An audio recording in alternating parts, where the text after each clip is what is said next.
à Bruxelles. Bonjour.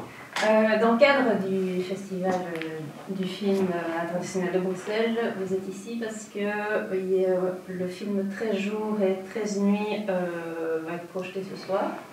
Et il est adapté de votre roman, qui est en fait, on pourrait dire, une tranche de vie, un fait réel. En fait, en 2021, vous êtes en Afghanistan, où vous travaillez à l'ambassade de France.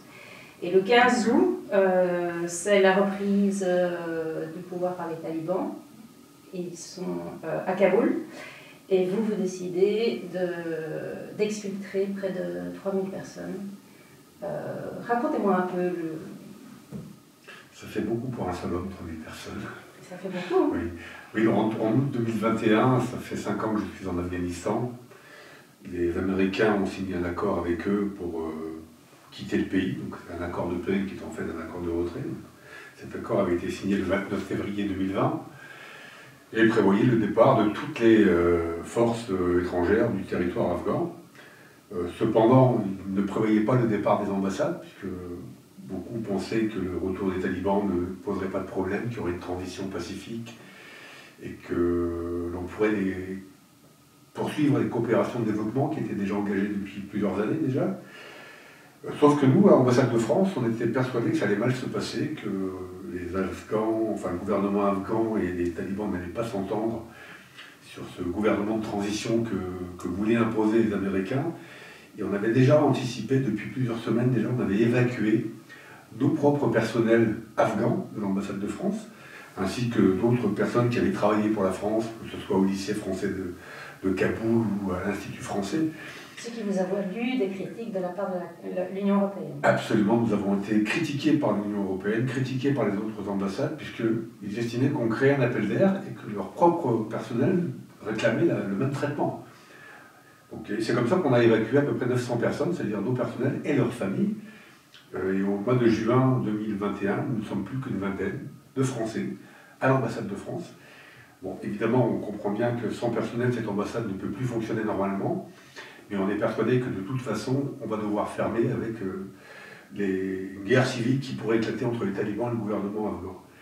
Je sais que le 15 août, ça fait plusieurs jours que j'observe les avancées talibanes en province, les offensives qui commencent à être déclenchées alors que pendant près de 6 mois, on a eu un calme tout à fait étonnant d'ailleurs, à tel point qu'on nous a reproché d'avoir crié au loup. C'est l'œil du cyclone. Exactement. Et à partir du début août, on voit bien que les talibans ont des velléités de reprendre des offensives en province notamment, et surtout dans les provinces du Nord. Alors, il faut se rappeler qu'en 2001, ce sont les combattants de l'Alliance du Nord qui étaient venus à Kaboul chasser les talibans en appui des forces de la coalition internationale. Et donc on comprend qu'il y a une stratégie qui est en train de se mettre en place par les talibans pour bloquer éventuellement ces milices du Nord pour venir sur Kaboul. Et donc ça prépare forcément d'autres offensives plus au sud et plus au centre, notamment avec la prise de la capitale. Mais on n'est pas convaincu que le Kaboul va tomber comme ça du jour au lendemain, parce que le rapport de force, il est largement en faveur du gouvernement taliban. C'est 500 000 hommes parmi les forces de sécurité, contre 50 000 combattants talibans. 500 000 hommes avec des avions, des hélicoptères, des véhicules blindés. Donc on voit bien que la puissance, elle est du côté de l'armée régulière. C'était sans compter la désertion de ces soldats, de ces policiers, et la fuite du gouvernement afghan, le président Ashraf Ghani en premier d'ailleurs. Et ce qui fait que les talibans sont arrivés à Kaboul le 15 août, quasiment sans coup férir. Ils n'ont pas eu à combattre, et moi je vois même à travers les vidéos qu'on reçoit sur les réseaux sociaux, on voit des combattants talibans arriver dans le Kaboul un peu étonnés, ils regardent autour d'eux, ils ont le fusil en bandoulière, donc ils sont aussi surpris d'être là, en si peu de temps. Et c'est vrai que dans les prévisions qui avaient été faites par la plupart des services de renseignement, on n'attendait pas les talibans avant 6 mois, voire 1 an. Et le fait que la population ne se soit pas soulevée contre les talibans, que le gouvernement afghan se soit sauvé et que toutes les forces de sécurité aient rendu les armes, ça a évidemment facilité la tâche des combattants talibans. Et ce 15 août 2021, nous Français, on est sereins, parce que nous ne sommes que 20, on a fait le travail bien en amont, sauf qu'on a quelques ressortissants français qui qui n'ont pas voulu quitter le territoire afghan parce qu'eux aussi ne croyaient pas à la chute de Kaboul aussi rapidement. Donc il a fallu attendre. Donc dans un premier temps, on évacue l'ambassadeur de France, David Martinon, qui part prendre un hélicoptère de l'ambassade américaine pour rejoindre l'aéroport où on va se localiser pour prendre un autre avion militaire français qui nous amènerait en France. Et quand on se quitte avec l'ambassadeur de France, on se dit à tout à l'heure. On ne se dit pas dans 3 jours. On se dit à tout à l'heure parce qu'on est persuadé que les derniers Français vont arriver, qu'on va les emmener avec nous et qu'on sera à l'aéroport en milieu d'après-midi et que le lendemain, on sera tous dans nos foyers. C'était sans compter effectivement ces ressortissants français qui ont du mal à rejoindre l'ambassade de France parce que dans la ville, c'est le chaos le plus total. La population est prise d'une panique, d'une hystérie collective. Les rues sont totalement congestionnées. Les voies d'accès sont inaccessibles puisque toutes les voitures sont imbriquées les unes dans les autres dans les rues de la ville. Et les gens abandonnent même leurs voitures pour poursuivre le chemin à pied vers l'aéroport, parce que pour eux, la voie de sortie de l'Afghanistan, c'est l'aéroport de Kaboul, tandis que d'autres décident de converger vers la Green Zone, la zone diplomatique, où il se trouve que la seule ambassade encore ouverte, c'est celle de la France. C'était la seule et unique. C'était la seule, tout le monde était parti, en abandonnant même leurs ressortissants, puisque moi j'ai récupéré des Européens, des Danois, des Suédois, des Norvégiens, dont les ambassades avaient fermé et qui n'avaient pas attendu leurs ressortissants. Donc la population afghane se précipite vers la seule ambassade qui est encore ouverte, malgré le cordon de talibans qui se trouve au niveau du checkpoint qui contrôle l'accès à la zone diplomatique. Et ils viennent se positionner devant le portail de l'ambassade de France, donc c'est plusieurs centaines de personnes qui se mettent à cet endroit. Et moi, même si j'ai pu récupérer avec mes collègues les ressortissants français qu'on attendait, on se retrouve un peu coincé puisqu'on ne peut pas quitter l'ambassade de France puisque les voies d'accès sont bloquées devant le portail. Mais malgré tout, on a quand même des hélicoptères américains qui viennent à notre rencontre pour nous récupérer et faire la même opération que celle qui avait été faite avec l'ambassadeur. Donc on est autour de 18 heures, on est déjà pratiquement 6 heures après le départ de l'ambassadeur. Et ces hélicoptères se font tirer dessus par les talibans. Donc ce sont 2 gros hélicoptères chinois de 50 places chacun. Et les Américains donc, font faire demi-tour à ces hélicoptères qui retournent à l'aéroport. Et on comprend qu'à partir de là, toutes les opérations vont être annulées. Il n'y aura plus d'évacuation d'hélicoptères. Même si les talibans donnent des garanties, les Américains n'ont pas confiance et préfèrent annuler toutes les opérations. Donc vous restez bloqué. Donc on reste dans cette ambassade, sachant qu'on peut encore prendre la route, sauf qu'on a un incident majeur en début de soirée. On a des explosions qui se font entendre, on a des tirs d'armes automatiques en rafale, et on a cette foule qui est massée devant le portail de l'ambassade de France, qui est prise de panique. Et moi j'ai ces images encore en tête sur les vidéosurveillances, où je vois donc, des femmes, des enfants, et des nourrissons qui sont écrasés sur ce portail par la foule qui pousse en direction de ce portail. Et donc j'appelle l'ambassadeur David Martinon pour lui expliquer la situation. Et évidemment, il prend la décision de faire ouvrir ses portes, puisque c'était la seule solution si l'on voulait éviter que des Afghans meurent asphyxiés dans cette cohue. D'autant plus qu'on voyait bien aussi les talibans qui maniaient leurs armes, leurs kalachnikovs, avec des tirs en l'air qui effrayaient la foule, certes, mais qui pouvaient aussi toucher cette foule. Donc on a ouvert cette porte et accueilli ces 400 personnes, entre 400 et 500 personnes qui se trouvaient devant ce portail. Mais ça veut dire aussi que vous ouvrez les portes, mais il peut y avoir des kamikazes à l'intérieur. C'est pour ça qu'on met rapidement une procédure en place d'urgence, parce qu'on a déjà des gens qui sont avec nous dans l'ambassade. Enfin, c'est pas tout à fait l'ambassade, c'est un complexe qui jouxte l'ambassade. Et on a la chance d'avoir 3 zones distinctes, séparées les unes des autres, par des murs d'enceinte et des portails, et hermétiques les unes des autres. Donc dans la première zone, on a nos ressortissants français, quelques Afghans qu'on a récupérés qui ont des visas pour la France, qui avaient été identifiés bien plus longtemps avant, et en prévision d'un retour des talibans, on avait, par précaution, délivré des visas à ces personnes qui étaient menacées. Ce sont des militants de droits de l'homme, des politiques, des journalistes. Et pour nous, il était évident que ces personnes, si les talibans revenaient au pouvoir, les auraient exécutées. Donc on avait décidé de les exfiltrer. On est à peu près 80 dans cette zone. Et les 500 personnes qu'on fait rentrer, les 400-500 personnes qu'on fait rentrer, on les cantonne dans un espace, qui est un espace en fait qui était réservé pour l'entretien physique, le sport. Donc il y a un terrain de volleyball, il y a des salles aussi de sport. Et donc on fait entrer toutes ces personnes dans ce sas pour commencer nos observations, parce qu'effectivement on a en tête le risque de faire entrer des kamikazes, et on essaie d'identifier au fur et à mesure que l'on peut les personnes qui sont là, et puis surtout d'étudier leur comportement et les profils qu'on va faire entrer. Alors les 3/4 sont des femmes et des enfants. Donc on a très peu d'hommes finalement, et donc notre attention se concentre sur ces hommes. Et nos observations parfois nous laissent penser qu'on va peut-être faire entrer des gens qui ont des intentions malveillantes. Mais bon, tout ça sera vérifié par la suite, et on verra qu'on n'a pas de kamikaze parmi toutes ces personnes, puisqu'il y avait un principe de réalité également, c'est que si les talibans avaient voulu prendre d'assaut l'ambassade de France, ils auraient pu. On n'aurait pas résisté longtemps à 11 policiers contre plus d'une centaine de combattants talibans. Donc très rapidement, on a compris qu'on n'avait pas dans ce groupe de personnes des gens menaçants.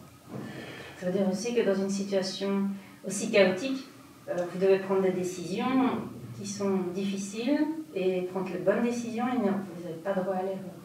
Voilà, alors on se retrouve avec toutes ces personnes et à partir du moment où la France a accueilli, parce que c'est la France, c'est pas moi qui accueille, c'est la France, on accorde la protection de la France à ces personnes, et à partir du moment où on le fait, on en prend la responsabilité.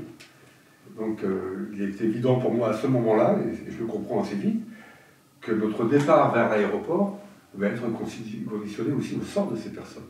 On ne peut pas les abandonner derrière nous et les laisser aux mains des talibans.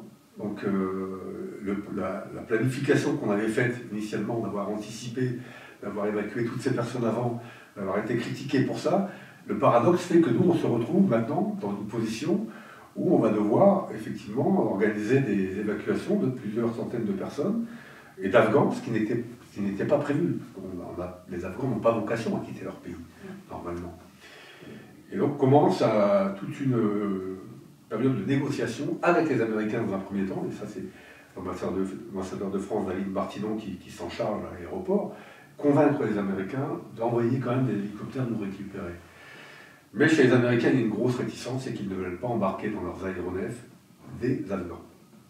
Ils refusent d'embarquer dans ces hélicoptères des Afghans les Français et les ressortissants de l'Union européenne qu'on avait accueillis, mais certainement pas des Afghans. Donc, pour quelles raisons ? Pour des raisons de sécurité, pour la peur, et puis surtout, personne n'a à ce moment-là envisagé d'évacuer des ressortissants afghans.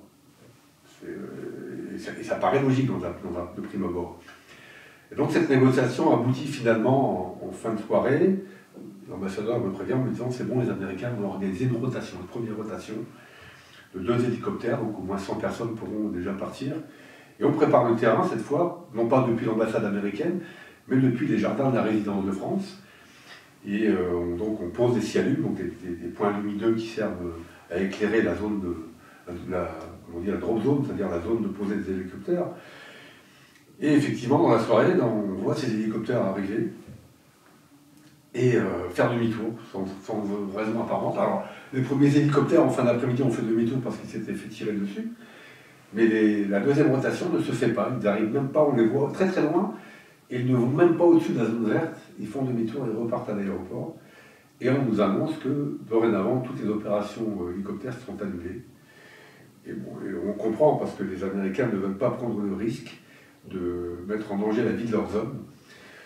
Ils avaient déjà repris l'aéroport, pris en main l'aéroport de Kaboul, repris le contrôle de cet aéroport avec les armes, face à une population, vous avez dû voir ces images, les gens qui étaient accrochés aux portes des avions, aux roues des avions. Donc ils avaient dû reprendre le contrôle de cet aéroport en usant des armes, donc il y a eu des victimes, et ils ne voulaient pas reproduire ces événements et avoir une nouvelle confrontation avec, et cette fois, les talibans. Et donc c'est à partir de là que s'impose à nous, s'impose à moi surtout, parce que j'en prends l'initiative, c'est d'organiser un convoi avec des bus, mais pour cela il faut récupérer des bus qui en 1000, et pour pouvoir les faire rentrer dans la zone verte et ensuite dans l'ambassade, il faut négocier avec les talibans. Ils sont là, présents, devant l'ambassade de France. Et ce que je fais le lendemain, je prends contact avec le responsable d'un checkpoint qui contrôle l'accès à la zone diplomatique, qui est à 200 mètres de l'ambassade de France. Et nous, on est à mi-chemin entre ce checkpoint et le palais présidentiel. Et on voit bien que la foule qui est massée devant ce portail, parce qu'on fait rentrer plusieurs centaines de personnes dans l'ambassade, mais immédiatement, il y a un autre mouvement de foule, et on retrouve à nouveau plusieurs centaines de personnes devant l'ambassade de France. Sauf qu'à ce moment-là, on ne peut plus accueillir personne, parce qu'on n'a déjà pas suffisamment de vivres pour tout le monde, et surtout, on ne sait pas comment on va devoir évacuer. Et donc, j'entame ces négociations qui vont durer près de 2 jours, en ayant plusieurs interlocuteurs, avec des exigences parfois que les talibans qui me demandaient de faire sortir les femmes. Ils trouvaient anormal que les femmes soient présentes dans l'ambassade de France sans leurs époux. Donc on a eu des points de blocage très durs avec notamment des talibans fondamentalistes qui sont venus par la suite rejoindre les négociations. Donc on a bien compris qu'on ne pourrait pas sortir si on si on ne demandait pas aux femmes de sortir. Sauf que la position de la France était très claire, notre position n'avait pas varié. Toutes les personnes qui se trouvaient dans cette ambassade étaient sous la protection de la France. Et que dorénavant, ces personnes allaient avoir le même destin que les ressortissants français, c'est-à-dire quitter l'Afghanistan. Puisque si elles avaient demandé protection, asile et protection, c'était pour quitter le pays. Donc ça a été assez compliqué, et puis finalement, les choses se sont détendues, je dirais, avec l'arrivée d'une hiérarchie talibane qui était très loin, parce que là, on avait affaire aux combattants talibans, pas à l'état-major, ni à l'aile politique d'ailleurs, qui était à Doha toujours, et qui avait donné des gages, des garanties à l'ensemble des ambassades. Et donc là, on avait affaire à des gens qui étaient bruts de décoffrage. Les petits chefs. Exactement, donc la discussion n'aboutissait pas, mais en revanche, dès qu'on a eu un contact un peu plus important, et là, j'ai bien identifié, puisqu'il allait devenir le responsable de la sécurité de la zone diplomatique, et c'est comme ça qu'on obtient finalement gain de cause, qu'il accepte qu'on prenne la route, et que je fasse venir des bus, donc avec l'aide du chef taliban qui contrôlait le checkpoint. Et c'est comme ça qu'on arrive à récupérer des bus en ville, parce qu'il n'y a pas de société de location de bus, comme ça n'existe pas. Donc il a fallu faire appel à des conducteurs indépendants, et j'ai mis à contribution les gens avec qui on a donné l'asile, et qui chacun connaissait des bus, des chauffeurs de taxi, et c'est comme ça qu'on a la douzaine de bus dont on a besoin. Et donc le mardi 17, donc plus de 48 heures après l'arrivée des talibans à Kaboul, on peut enfin quitter l'ambassade de France et rejoindre l'aéroport en convoi, avec un convoi de plus de 400 personnes, un convoi de 18 véhicules qui fait près de 400 mètres de long. Dans une ville totalement prise dans un chaos.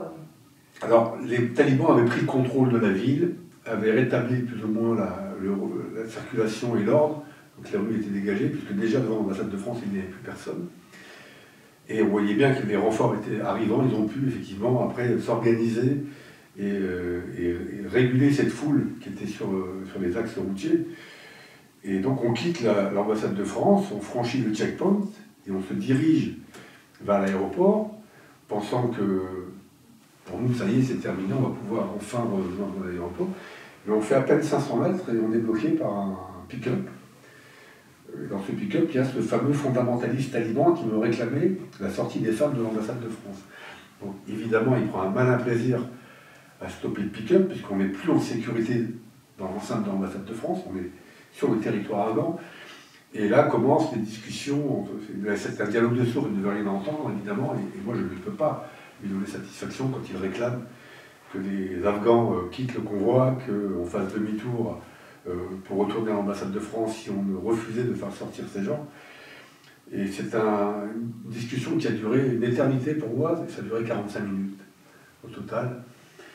Et la négociation a changé de tournure à partir du moment où j'ai fait état de mes discussions avec un responsable taliban dont j'avais le nom, dont j'avais le numéro de téléphone. Et c'est comme ça que le taliban qui se retrouve en face de moi finit par réfléchir sa position parce qu'il n'ose pas aller à l'encontre d'un responsable. Et quand je prononce son nom, d'ailleurs, je vois bien que ça crée un malaise, qu'il est troublé, il part téléphoner à sa hiérarchie, qui elle-même appelle sa hiérarchie. Et je comprends que, et c'est comme ça que ça se passe en Afghanistan, y compris dans l'Afghanistan hors taliban. C'est-à-dire qu'il y a, comment dire, le tube hiérarchique est très fort. C'est très hiérarchisé. C'est hyper hiérarchisé. Et c'est comme ça qu'on arrive à s'en sortir et puis à reprendre la route. et retourner vers l'aéroport avec encore des péripéties, parce que c'était trop facile, évidemment. On rencontre d'autres checkpoints, on est bloqué par des barrières anti-camions qui ne peuvent pas laisser passer les bus. Donc on est obligé de faire demi-tour et recroiser ces talibans qui nous avaient arrêtés pendant 45 minutes. Et eux étaient éberlués de nous voir à nouveau repartir dans l'autre sens. Enfin, c'était à la fois presque comique, mais dramatique. Parce qu'on était, voilà, il y avait toujours ce risque permanent, cette tension qui était là, avec un risque de voir à un moment donné un taliban perdre le contrôle. Et tout peut dégénérer. Et tout peut dégénérer, c'est exactement comme ça qu'on l'interprète. Donc on est dans un drame, au bord d'un drame, mais en même temps la situation est tellement comique que les choses qu'on vit se passent relativement calmement. Et on arrive à l'aéroport, tant bien que mal, au bout d'1h45 de trajet. Alors pour faire ce trajet, il faut 20-30 minutes d'habitude. Avec un grand soulagement d'avoir pu rejoindre l'aéroport, puisqu'enfin on va pouvoir rentrer chez nous. Mais là, c'est pas encore fini. Mais on ne sait pas encore. Bon, les Afghans qu'on a amenés sont pris en charge. Ils vont être regroupés dans le centre d'évacuation mis en place par l'ambassadeur à l'aéroport, donc le centre français d'évacuation. Et donc ils vont partir pour Abu Dhabi, dans les avions militaires, les deux avions militaires qu'on a fait venir depuis les Émirats Arabes Unis. Mais très rapidement, on comprend, dans la salle qui nous sert de salle de crise, hein, ce sont des locaux dans l'aéroport, enfin c'est pas dans l'aéroport, c'est dans la base militaire de l'OTAN. On a une société française, le groupe Thales, qui travaillait pour l'OTAN là-bas, donc il y avait ça, une base vie. Et donc c'est cette base vie qu'on occupe le temps de nos évacuations. Et c'est en arrivant dans cette salle de réunion que je vois donc l'imprimante qui commence à déverser des listes de noms. Et l'ambassadeur nous dit tout de suite, oui, effectivement, on va devoir rester un peu plus longtemps. Les Américains partent dans 2 jours, parce qu'on était le 17, et les Américains avaient planifié leur départ autour du 20 août. Mais en attendant, on va devoir récupérer ces gens qu'on nous signale depuis Paris, donc signalés par des hommes politiques, des gens du monde de la culture, des journalistes. Toutes ces personnes qui, aux yeux des talibans, sont des personnes à éliminer parce qu'ils incarnent la liberté et la démocratie. Donc ils sont morts, voilà. s'ils restent. Donc les militants de droits de l'homme. Donc là, bon, on comprend cette mission, évidemment, mais on est déjà dans l'aéroport et puis c'est déjà plus facile pour nous de pouvoir travailler dans des conditions pareilles plutôt qu'être enfermé dans une ambassade avec le syndrome qui nous habitait, celui de l'ambassade américaine à Téhéran en 1979, ou encore l'attaque du consulat américain en 2012 à Benghazi, en Libye. Donc on avait quand même ça qui était ancré en nous et qui nous faisait peur, parce que c'était un risque que ça arrive. Mais finalement, bon, ça n'est pas arrivé, fort heureusement. Et quand on est à l'aéroport, on est quand même dans une enceinte sécurisée par 10 000 soldats américains. Mais on ne sait pas encore que les choses vont se compliquer au fil des heures qui vont passer. Et c'est au petit matin, donc il est 5h du matin, que j'entends une clameur, une rumeur lancinante, des cris, des explosions, des tirs autour de l'aéroport. Et moi je me dirige vers le son qui me parvient. En même temps, je me retrouve à suivre une colonne de soldats américains et j'arrive devant une porte, c'est la porte nord, la North Gate, qui est entrouverte et je sors donc par cette porte et je me retrouve devant un no man's land entouré de barbelés, avec des gens qui se trouvaient donc derrière ces barbelés, des enfants parfois enchevêtrés dans ces barbelés, qui essayaient de passer, et des personnes qui hurlaient et maltraitées par des... Alors c'était des soldats afghans, des militaires afghans d'une force un peu spéciale, des mercenaires afghans, des fameux commandos de la CIA, qui avaient été dépêchés là pour mater la foule, comme le disaient les Américains. Et donc ils les frappaient à coups de bâton, ils les retiraient dessus avec des balles plastiques, ils leur jetaient des grenades lacrymogènes. Sans distinction, c'est-à-dire que femmes, enfants, hommes, tout le monde était vraiment martyrisé dans cette zone. Et c'était quelque chose qui m'a pris au trip, parce que je suis policier, donc ça faisait 40 ans que j'étais dans la police, j'ai connu des situations. Mais une scène comme celle-ci, je ne m'attendais pas à la vivre un jour. Et c'est à partir de là que j'ai compris que le travail allait être très très compliqué, parce que les 10 000 Américains qui sécurisaient l'aéroport avaient pour mission d'empêcher les avions d'entrer dans l'aéroport. Alors que les ambassades de l'Union européenne, notamment France, Allemagne, Suède, Norvège, Italie. On avait pour mission de récupérer certains Afghans qui étaient désignés sur des listes en raison de leur profil et qui constituaient une menace pour les talibans. Donc on voyait bien qu'il allait y avoir une confrontation permanente avec les Américains, parce qu'avec ces injonctions contradictoires, la collaboration est très compliquée. Alors les Américains ont refusé effectivement que les gens entrent par ces portes, mais ils avaient aménagé un autre corridor d'entrée, une porte dérobée, qui se trouvait bien plus loin, qui était invisible des routes et des rues, et là où les Américains accueillaient les ressortissants qu'ils voulaient récupérer. Alors, les gens qui arrivaient donc, devant cette porte, que ce soit Northgate, Abbey ou Eastgate, rentraient au compte-gouttes. Il fallait absolument donner le nom de personnes qu'on voulait récupérer, il fallait les identifier. Enfin, c'était très très lourd comme opération. Et au fur et à mesure que le temps passe, les Américains décident de prolonger, de reporter leur départ. Donc on était au 20, ensuite on est passé au 22 août. Ce qui fait qu'à chaque fois, on repoussait le nôtre également, et les listes ne cessaient de s'allonger. Et au bord, devant ces portes, au début, on récupérait quelques personnes, mais très rapidement, ces portes ont été tellement engorgées que les Américains ont dû les fermer les unes après les autres, parce qu'ils n'arrivaient plus à contenir cette foule. Des portes blindées qui pèsent près de 10 tonnes, qui chancelaient devant la poussée de la population, à tel point que les Américains ont dû à un moment donné pousser des portes avec des blindés pour empêcher que ces portes ne cèdent. Donc on voyait bien que la pression de la population devenait de plus en plus forte.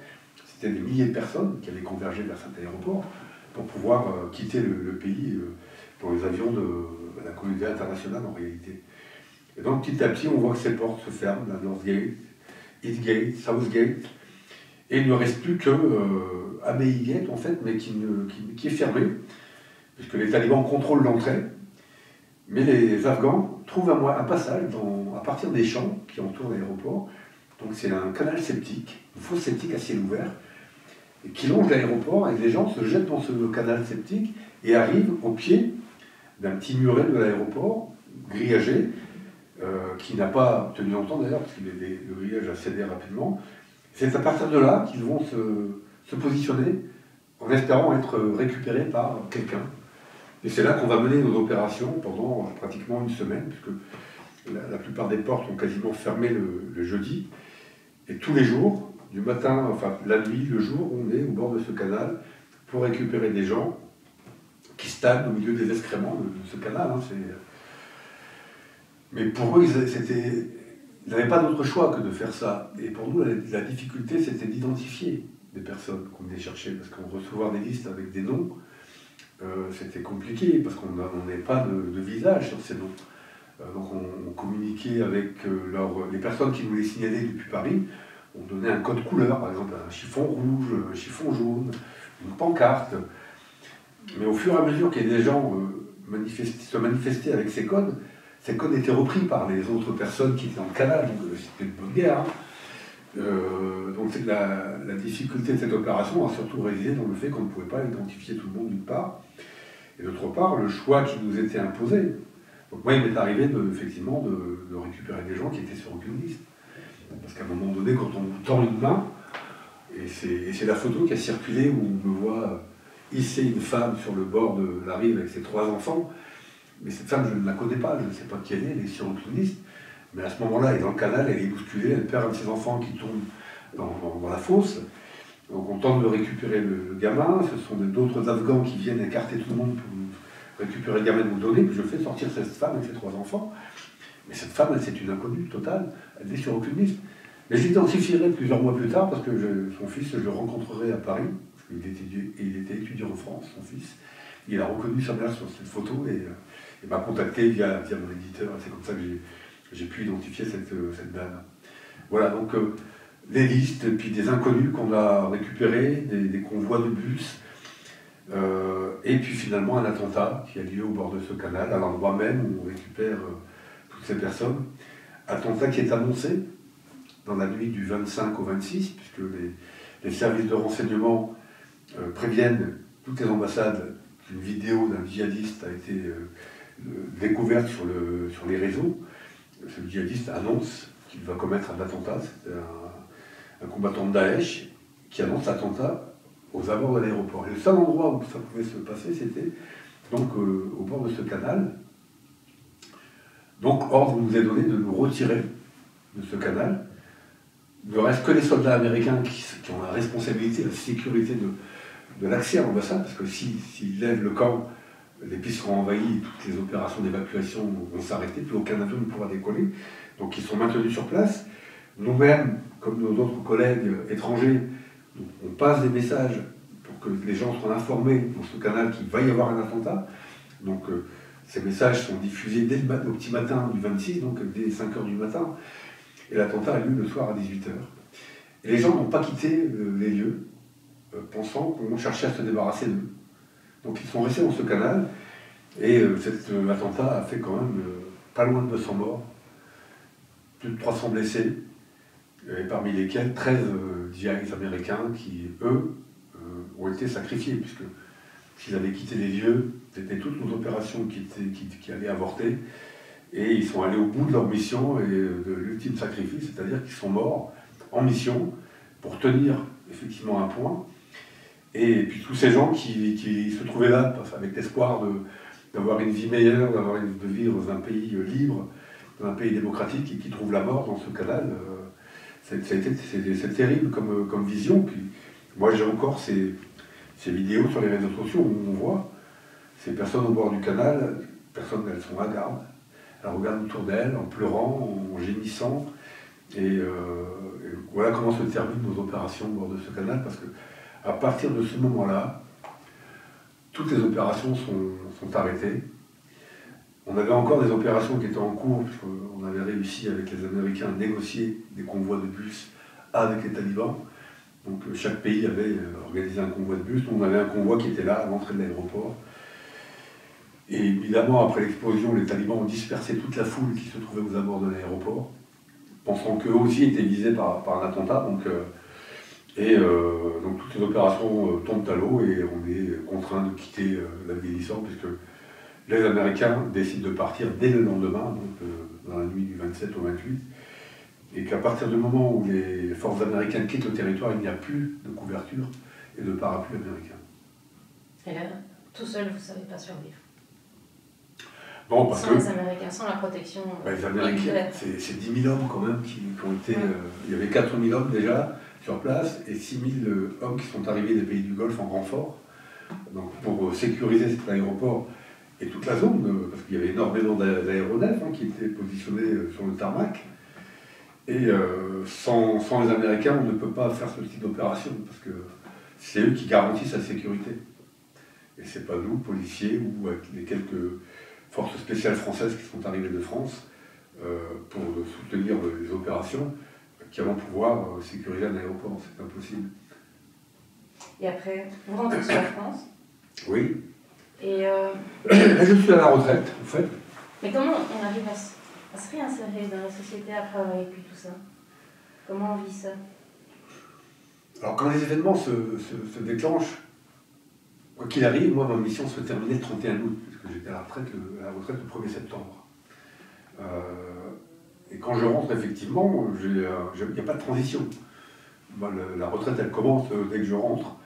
Et j'ai un contrat moral avec mes petits-enfants, je suis grand-père, à qui j'avais dit, dès que je rentre de l'Afghanistan, je suis à la retraite, je m'occupe de vous, vous ne mangerez plus à la cantine. Donc il n'y a pas eu de transition là, je passe de Kaboul à la sortie de l'école, à la cantine, à faire le déjeuner. Oui, mais en même temps, il n'y a pas eu de ça. Est-ce que c'était peut-être ça qu'il fallait aussi? Moi je pense qu'effectivement, j'ai pas eu le temps de gamberger, comme on dit, j'ai pas eu le temps de réfléchir à quoi que ce soit, même si les premières nuits ont été un peu compliquées, parce qu'on rentre d'Afghanistan, on est épuisé, parce qu'on n'a quasiment pas dormi. Le livre que j'ai écrit, c'est 13 jours, 13 nuits, mais c'est quasiment 13 jours, 13 nuits d'insomnie. On est tout le temps éveillé, on est sur le qui-vive, on est en tension permanente. Et tout à coup, on arrive en France et c'est le calme absolu. Donc les 3 premières nuits ont été un peu compliquées parce qu'on est encore à Kaboul. Mais bon, très rapidement, moi je décompresse parce que, je suis en famille. 2, il faut bien dire une chose, c'est que nous, on n'a rien perdu. On est rentré chez nous. Et je pense à ceux qui ont dû quitter leur pays, qui ont tout perdu en Afghanistan, qui vont se retrouver totalement déracinés en France ou dans d'autres pays où ils ont été accueillis. Donc voilà, on n'est pas à plaindre. Je pense qu'on est rentré chez nous vivants, on retrouve nos familles, on retrouve d'autres pays. Quoi de plus? Donc être stressé par ça, non. Moi rapidement, j'ai pas tourné la page parce que je suis resté, comment dire, accroché à mon téléphone pour suivre les informations qui étaient encore distillées sur les réseaux sociaux. Vous avez gardé des contacts avec certains Afghans que vous avez... Certains Afghans que j'ai récupérés, oui, effectivement, qui je suis resté en contact. D'autres, enfin, plus anciens, les plus anciens qui sont arrivés en France, ça a été difficile pour eux, parce que leur vie, elle était en Afghanistan. Et comme je leur ai dit avant même qu'ils partent, c'est-à-dire, là je parle de nos personnels qui travaillaient à l'ambassade de France, qui se sont interrogés avant de partir en France quelques semaines avant le retour des talibans. La démarche qu'ils font de quitter leur pays pour venir en France, ils la font pour leurs enfants, évidemment. Moi, j'ai pas connu ça, mais mes parents ont connu ça, puisque mon père était militaire dans l'armée française en 1962. Donc à l'indépendance de l'Algérie, il a dû quitter son pays, il a dû partir. Moi, j'étais un nourrisson à cette époque, parce que j'avais 6 mois quand ils ont dû prendre le chemin de l'exil. C'est un peu une histoire qui se répète pour vous? C'est pour ça que je fais un parallèle. Et c'est pour ça que quand on a préparé l'évacuation de nos personnels, je leur ai expliqué ce qui allait se passer pour eux. Parce que beaucoup étaient inquiets de ne pas savoir ce qui les attendait en France. Et c'est vrai que pour moi, pour mes parents, ça a été un crève-cœur de quitter leur pays, d'arriver dans un pays avec une autre culture, une autre tradition. Mais ils l'ont fait pour leurs enfants. Et voilà ce que moi je suis devenu. Je suis je dirais, la 2e génération qui a vécu en France, après être arrivé en France d'Algérie. Et c'est ce que je leur ai dit. Vous, si vous faites cette démarche, ça sera pour vos enfants. Et vos enfants, ils vont pouvoir bénéficier des opportunités qu'un pays libre offre à ses ressortissants. Et ils seront peut-être un jour diplomates, policiers ou militaires ou autres, mais au moins ils seront dans un pays où ils pourront vivre en sécurité, où ils pourront s'épanouir et ils pourront réfléchir à un avenir. Alors que l'Afghanistan, moi c'est la réflexion que je m'étais faite en 2016, quand je suis arrivé en Afghanistan. Il n'y avait aucune perspective pour la population. En 2016, ça faisait 15 ans que la communauté internationale était présente sur le territoire afghan, avec les bases de l'OTAN notamment. Et en 15 ans, rien n'avait été développé. C'est-à-dire qu'on a mis en place des programmes de développement, mais à fond perdu, c'est-à-dire qu'il n'en restait aucune trace. Et le sentiment que j'avais, moi, c'est que les Afghans nous considéraient comme une force d'occupation. C'est les discours qui étaient tenus. Donc pour eux, il n'y avait pas d'engagement, et les militaires, et l'armée américaine, pardon, a plutôt investi sur les seigneurs de guerre pour maintenir la sécurité dans les provinces, parce que toute cette manne financière qui a été déversée sur l'Afghanistan, c'est au total plus de 2 milliards d'euros, de dollars, 2500 milliards de dollars d'après les chiffres américains. Ben, tout ça était à fond perdu parce qu'il n'en reste rien aujourd'hui. Cet argent a été détourné par les gens, par les dirigeants, par les parlementaires, par les hauts gradés de la police et de l'armée, et la population n'en a pas bénéficié en réalité. C'est pour ça que moi j'avais espéré à un temps que les Afghans allaient se rebeller, se soulever et empêcher le retour des talibans. Mais je me suis souvenu d'une phrase, d'une conversation que j'avais eue avec un Afghan dans une petite boutique de Kaboul, un monsieur qui m'avait remarqué, parce qu'il a vu que j'étais occidental, et il me dit, vous savez, monsieur, nous, les Afghans, on va pas très bien. Alors moi, naïvement, je dis, oui, je comprends, c'est un pays qui est en guerre, c'est très compliqué pour vous. Il dit, mais pas seulement. Il dit, avant, il y avait les talibans, on n'était pas bien, on était malheureux, mais on mangeait à notre faim. Maintenant, il n'y a plus les talibans, on est toujours malheureux, et on ne mange pas à notre faim. Voilà. Et à travers ce discours, je pense que la plupart des Afghans ne se projetaient pas, comment dire, comme des garants de la liberté de ce pays, puisque eux-mêmes n'avaient pas confiance dans leurs dirigeants. Et c'est pour ça que... Avec raison, au final. Avec raison, oui ou non, parce que quand on voit aujourd'hui ce qu'est devenu l'Afghanistan avec un régime taliban qui s'est mis en place et qui, très rapidement, a retrouvé ses vieux réflexes malgré les garanties qu'ils avaient données à la communauté internationale, en supprimant le droit des femmes, et pas seulement le droit des femmes d'ailleurs, mais on voit bien qu'aujourd'hui, toute liberté a été annihilée. Et aujourd'hui, quand on voit que même les femmes ne peuvent même plus se maquiller, n'ont plus le droit de se maquiller, on va très loin quand même dans cette démarche. Et pour moi, c'est une catastrophe. c'est un échec total, 20 ans de présence occidentale pour arriver à ce résultat. Mais finalement, je me dis que pourquoi est-ce qu'on est allé en Afghanistan en 2001? On n'y est pas allé pour les droits de l'homme. On y est allé parce qu'il y a eu des attentats du 11 septembre aux États-Unis. Donc il y a une coalition qui est venue en Afghanistan pour chasser, pour éradiquer Al-Qaïda et pour chasser les talibans du pouvoir. Et moi je me rappelle, pendant la période de 96 à 2001, les talibans se sont livrés à des exactions sur la population, surtout sur les femmes, des exécutions publiques dans les stades, des lapidations. Et on en parlait, comme ça, dans le public international. Mais il y a eu un tollé général, et la population internationale a été choquée, véritablement choquée, quand les talibans ont dynamité les Bouddhas de Bamiyan, oui. le 11 mars 2001. Et là, il y a eu un tollé.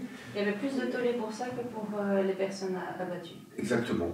Donc, c'est pour ça que je me dis que finalement, la présence occidentale durant 20 ans, entre 2001 et 2021, les droits qu'ont acquis toutes ces femmes pendant ces 20 années, ça n'aura été qu'un bénéfice collatéral de la présence occidentale. Et ce n'est pas une avancée qui a été vraiment ancrée.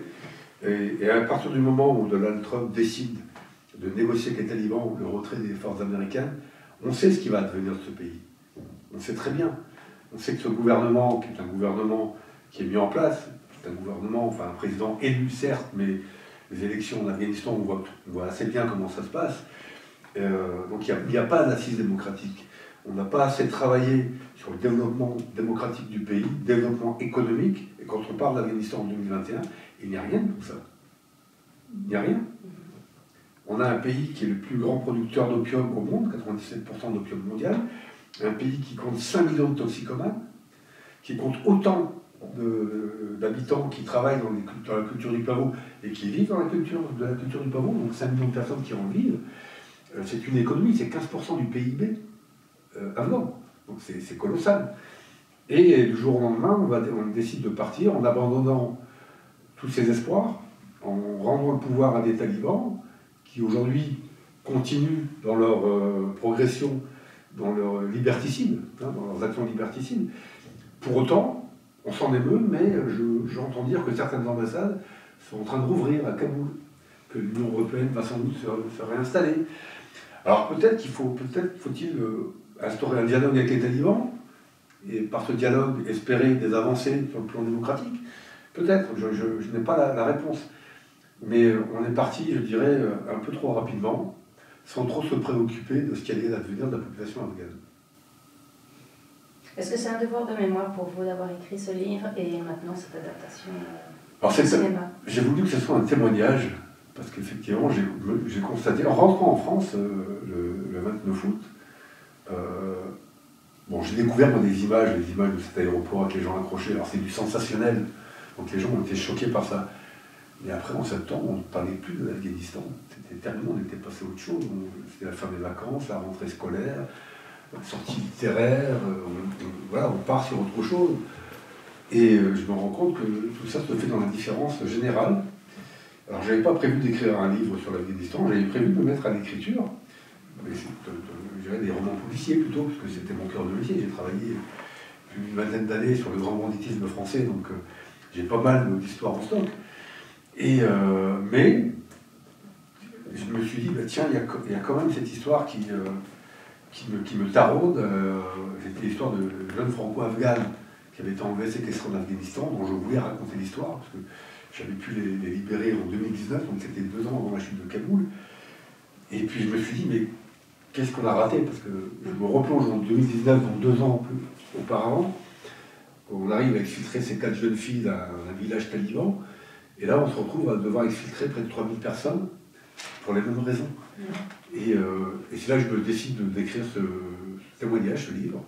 Parce que chez moi, ça fait écho aussi à mon histoire personnelle, ce déracinement de ces populations.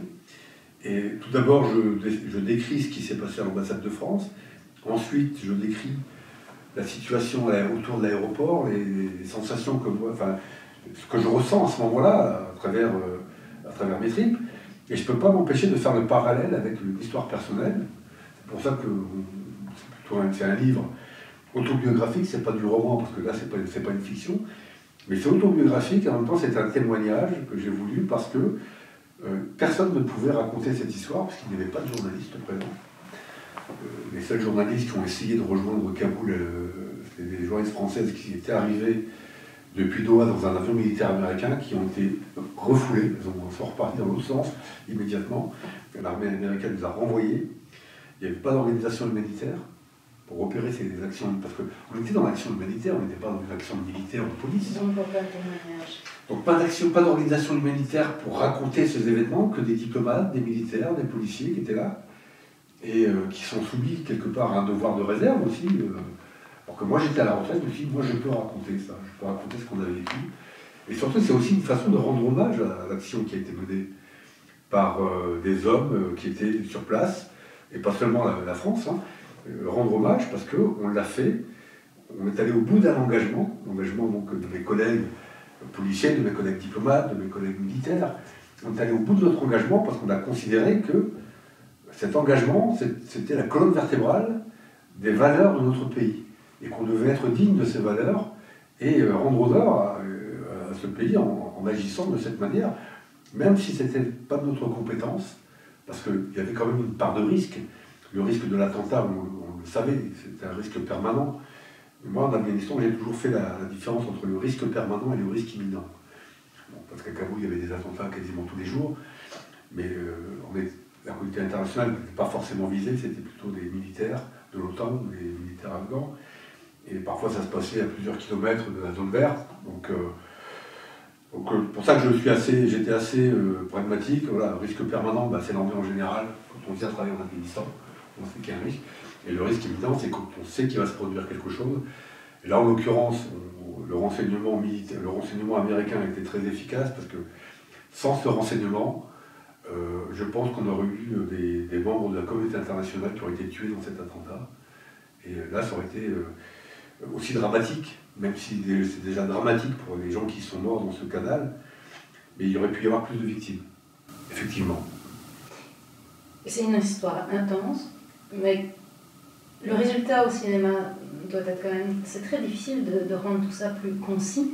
Déjà dans un livre, on doit essayer d'être un peu plus concis, mais au cinéma encore plus. Est-ce que vous vous y retrouvez dans cette adaptation cinématographique? Moi, je vais vous dire ce que j'ai ressenti.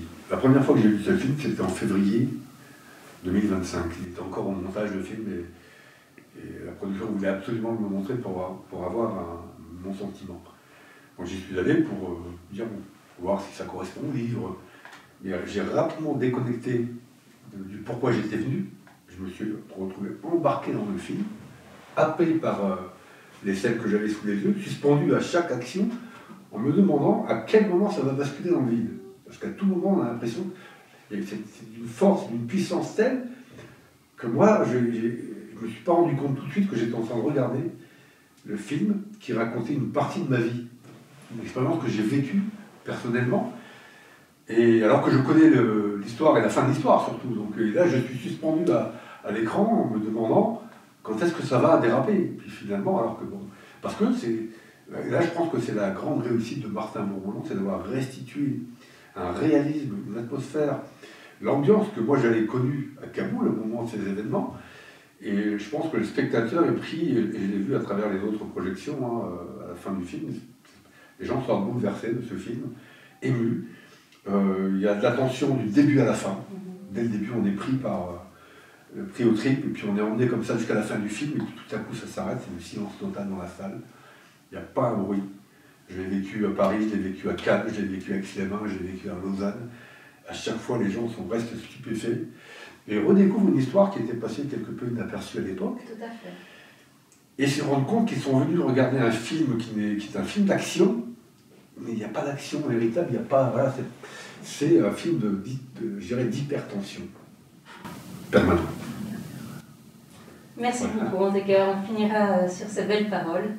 Et merci pour cet entretien. Je vous en prie.